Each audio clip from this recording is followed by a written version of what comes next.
Bonjour à vous et bienvenue dans cette nouvelle vidéo. Alors la semaine dernière, on a vu la synthèse de toutes les vidéos précédentes en termes d'avantages, d'inconvénients des systèmes de chauffage et puis un comparateur de prix. Et aujourd'hui, je vous présente un petit outil que j'ai mis en place suite justement à ce tableau de synthèse où en fait on voit plein d'avantages, d'inconvénients. Et donc cet outil, je l'utiliserai pour mes clients et puis je vous le mettrai aussi à disposition dans un lien dans la description. Ça permet en fait en quelques clics de pouvoir noter quels sont les critères importants pour vous et du coup ça va vous dire quels sont les types de chauffage qui vous correspondraient le mieux. Donc on a ici la liste de tous les systèmes de chauffage que j'ai abordés dans les vidéos, on est toujours dans le même ordre et je les ai regroupés par catégorie. On a les systèmes conventionnels, on a la catégorie des pompes à chaleur qui intègre aussi la géothermie, la catégorie des chauffages au bois, le solaire. Et puis de ce côté, on a une liste de plein d'arguments qu'on peut avoir. Alors peut-être que ce n'est pas exhaustif, mais j'ai essayé de penser à un petit peu tous les cas de figure. Et donc de la même manière, ces arguments sont regroupés par catégorie. Donc on a tout ce qui est relatif à l'autonomie, à l'impact environnemental, le confort, l'aspect budgétaire, le contexte et les normes. Donc l'objectif, c'est que en fait, vous allez lire tous ces critères et puis vous allez cocher ici, dans cette colonne, vous allez mettre une petite croix à chaque fois que le critère a de l'importance pour vous ou que vous êtes concerné par ce qui est indiqué ici. Donc, si je donne un exemple, est-ce que l'autonomie sur une journée pour mon système de chauffage, est-ce que c'est important? Est-ce que c'est important que mon chauffage, je puisse partir toute la journée mais que ça continue à chauffer? Donc si c'est important, je vais mettre une petite croix ici, donc je mets la lettre X et je fais Entrée. Si je veux qu'en plus ce soit autonome non seulement sur un jour mais sur plusieurs jours, si c'est important pour moi, je vais mettre une croix, etc. pour tous ces critères. Donc pour que ce soit un peu plus parlant, je vais prendre trois exemples de personnages imaginaires dans des situations différentes et puis on va cocher les cases ici en fonction de ce que cette personne aurait coché. Donc par exemple, on a le premier exemple, c'est Francine. Alors je vais coller ici toutes les croix qu'elle cocherait et puis on va les aborder les unes après les autres. Donc Francine, elle habite dans une maison des années 60 qui a été rafraîchie assez récemment et elle a un grand terrain. Donc Francine, pour elle, c'est important d'avoir une autonomie sur une journée. Si possible, ça serait vraiment bien parce qu'elle part travailler la journée, donc elle aimerait bien que le soir, il fasse encore chaud chez elle. Par contre, pas forcément nécessaire d'être autonome sur plusieurs jours. Elle n'a pas forcément le critère qu'on ait un système programmable. Par contre, elle aimerait bien être indépendante de l'électricité. Ça, c'est quelque chose qui est important pour elle. Elle se dit qu'en cas de panne d'électricité, elle ne veut pas être privée de chauffage. Et elle veut être indépendante aussi des fournisseurs industriels de tout ce qui peut être combustible. Pour elle, c'est important l'impact environnemental. Donc, elle veut une énergie renouvelable, un faible impact carbone. Elle n'est pas très regardante sur l'aspect chaleur homogène. Ça, ce n'est pas un critère pour elle parce que ça ne la dérange pas s'il fait 2 ou 3 degrés de moins dans les chambres. Et par contre, elle aimerait bien, là on est dans la partie du confort, le plaisir d'une petite flambée de temps en temps. Ça, c'est quelque chose qui lui ferait plaisir. On va dire que c'est du bonus, mais elle va le cocher parce que ça serait bien. La production d'eau chaude sanitaire, elle a déjà ce qu'il faut pour ça, donc elle ne l'intègre pas avec le chauffage. A contrario, il y a des systèmes de chauffage qui intègrent aussi ça. Et puis, sur la partie budgétaire, elle va dire bah, pourquoi pas, on va chercher le système parmi les moins chers à l'installation et puis parmi les moins chers en consommation. Donc là, c'est le coût du combustible. Donc elle va cocher ces deux cases en se disant si possible trouver les moins chers et puis on va voir ce que ça donne. En termes de contexte, elle n'a pas spécialement de contraintes particulières, elle n'est pas en altitude, elle a un terrain, donc elle n'est pas dans le cas d'une maison sans terrain, elle n'est pas dans le cas non plus d'une maison qui n'aurait pas d'espace de stockage, elle a plein d'espaces de stockage dans son sous-sol. Elle n'est pas non plus concernée par le fait d'avoir une maison sans local technique, elle a vraiment de l'espace. Les aides à la rénovation énergétique, c'est pas forcément sa priorité. Elle veut faire son choix vraiment en fonction du système qui est adapté pour elle. Et puis, compatible RE2020, ça ne la concerne pas du tout puisqu'on est dans le cas d'une rénovation. Donc, ce n'est pas un critère pour elle. Donc maintenant, on va cliquer sur cette petite case ici avec la flèche et on va sélectionner uniquement les cases où il y a le fameux X que j'ai complété. Et donc, ça va réduire toute la liste des critères uniquement aux critères qui sont importants pour Francine. Et en fait, on va voir ici, à chaque fois qu'on a une case en vert, ça veut dire que le chauffage répond à ce critère. Quand on est en vert clair, ça veut dire qu'il y répond avec éventuellement un petit bémol ou une précision que j'ai notée là quand vous voyez le petit angle rouge. Par exemple, là sur l'impact carbone, ces systèmes-là ont un faible impact carbone, à considérer que le gaz frigorigène est géré correctement. Voilà, mais c'est des petites précisions. Donc on va regarder maintenant pour Francine, est-ce qu'il y a un système de chauffage qui coche toutes les cases? Alors là, manque de bol, il n'y a pas un système de chauffage qui remplit toutes les conditions. Donc ça veut dire déjà qu'elle sait qu'il faudra faire une concession à un endroit. Mais par contre, on va voir qu'il y a 2 systèmes de chauffage qui remplissent presque toutes les cases. Donc il y a le premier ici, c'est le poêle à bois, qui remplit tout sauf l'autonomie sur une journée. Alors là, elle va dire oui, bon, c'est vrai que j'aurais bien aimé que ça soit possible. Et l'autre cas, c'est le poêle de masse. Donc lui, il a l'autonomie sur une journée. Par contre, on n'est plus dans la catégorie des moins chers à l'installation. On aurait une troisième option, c'est le chauffage passif ici. Le seul point manquant, c'est le plaisir d'une petite flambée. Mais ce qu'il faut noter aussi, là c'est très important, j'ai noté sous ces 3 colonnes, ça c'est des systèmes qui seraient réservés à des maisons très performantes. Donc dans le cas de Francine, elle a une maison des années 60, récemment rafraîchie, mais elle n'est pas non plus au top. C'est loin d'être le cas. Donc du coup, ça exclut de fait ces 3 dernières colonnes.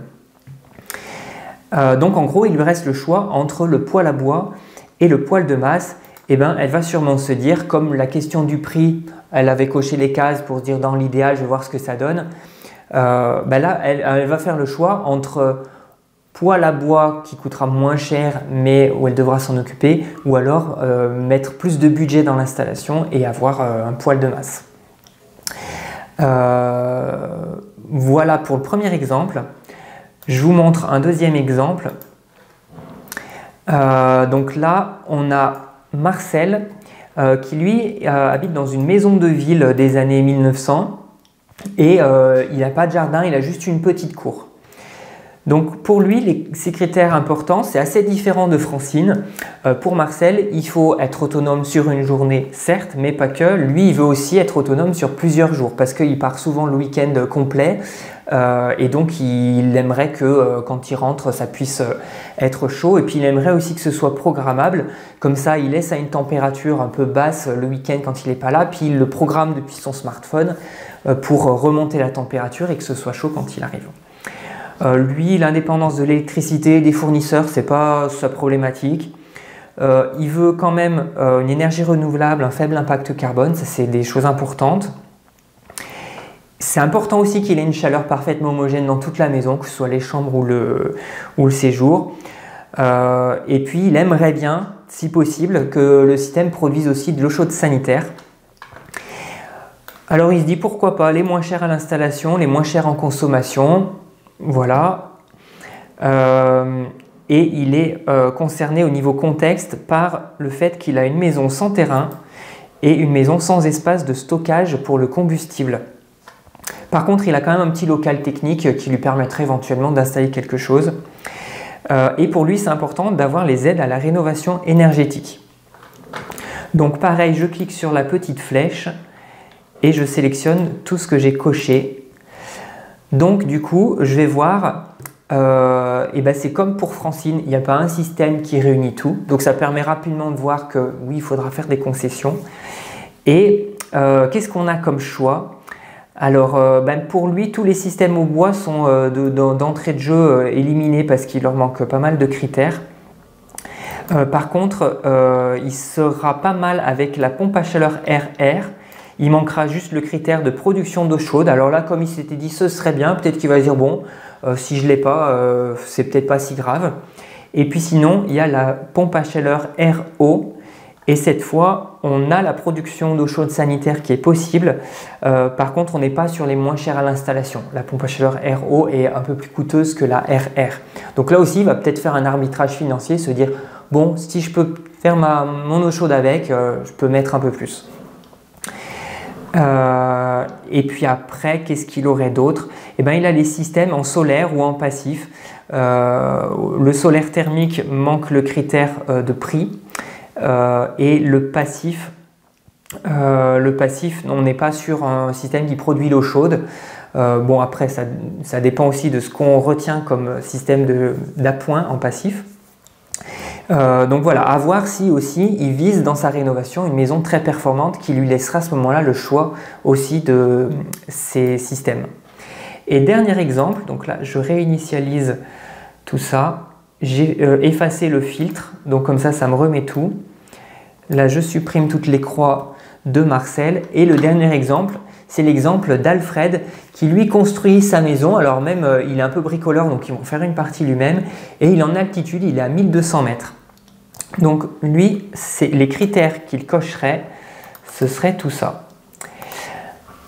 Donc d'abord, pour lui, c'est important d'être autonome sur une journée, que ce soit programmable et qu'il soit indépendant des fournisseurs industriels. Pour lui, ce n'est pas très grave s'il est quand même dépendant d'électricité, mais il veut que son énergie soit vraiment, qu'il soit indépendant, quoi. Renouvelable, faible impact carbone. Il aimerait pouvoir produire l'eau chaude sanitaire. Il ne cherche pas forcément les moins chers à l'installation, il est prêt à mettre le prix, notamment du fait qu'il va faire lui-même une partie des travaux, ça lui donne un peu plus de budget et il veut justement, quitte à mettre le prix dans l'installation, avoir le système qui lui correspond bien et par contre un système qui lui coûte peu en consommation. Dans les critères restrictifs du point de vue contexte, lui ce qu'il faut bien cocher c'est qu'il est en altitude et puis il a coché maison sans espace de stockage. Alors il a quand même du terrain, il aurait de quoi stocker, mais en fait il a coché cette case parce qu'il n'a pas du tout envie de s'embêter avec du stockage, que ce soit du bois, des granulés ou autre. Il a un local technique, ça c'est pas un souci, et il n'aura pas d'aide à la rénovation énergétique puisque c'est le cas d'une construction. Par contre, il sera soumis à la RE 2020. Donc ça, c'est un critère qui est important pour lui. Donc pareil, je vais sélectionner tout ce qui a la petite croix. Et donc je vais voir que il a deux systèmes qui cochent toutes les cases. Donc déjà, il sait que pas besoin de faire de concessions. Il aura de quoi répondre à ses attentes. Alors les deux, c'est la géothermie. Donc c'est celui-ci qui répond à tout et il y a aussi le solaire thermique. Donc si pour peu qu'il soit sur une maison où il vise de la très bonne performance, il pourra choisir le solaire thermique. Sinon c'est vrai que le solaire thermique, après si on est sur une maison pas très performante, il faudra beaucoup trop de panneaux, beaucoup trop de stockage d'eau chaude. Donc ça veut dire qu'il faudra un appoint et à ce moment-là ça re-questionnerait un peu tout le choix de départ. Donc voilà, un petit peu pour vous montrer tout ça, comment ça fonctionne. Donc là je vais réinitialiser ici.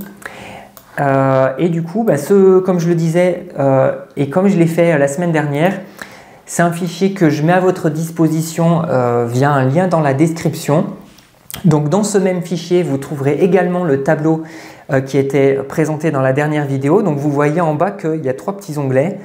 On a l'onglet de synthèse que j'avais justement montré la semaine dernière avec chaque système de chauffage, son principe, ses avantages, ses inconvénients, RE 2020, aide, le lien vers la vidéo correspondante. La partie prix, je l'ai mis dans un autre onglet qui est ici. Donc là, c'est pareil, j'ai toujours la même liste de systèmes de chauffage.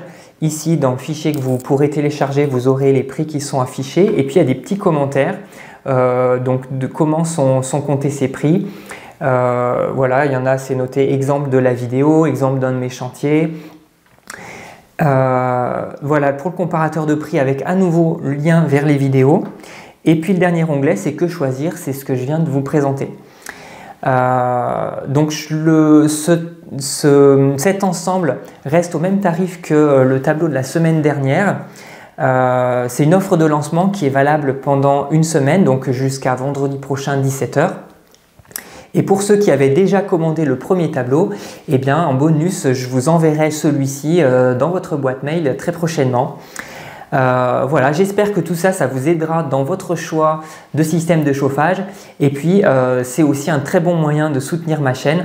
Si vous estimez que tous les conseils que je donne vous ont été utiles, eh bien, ça me fera plaisir aussi de recevoir votre soutien.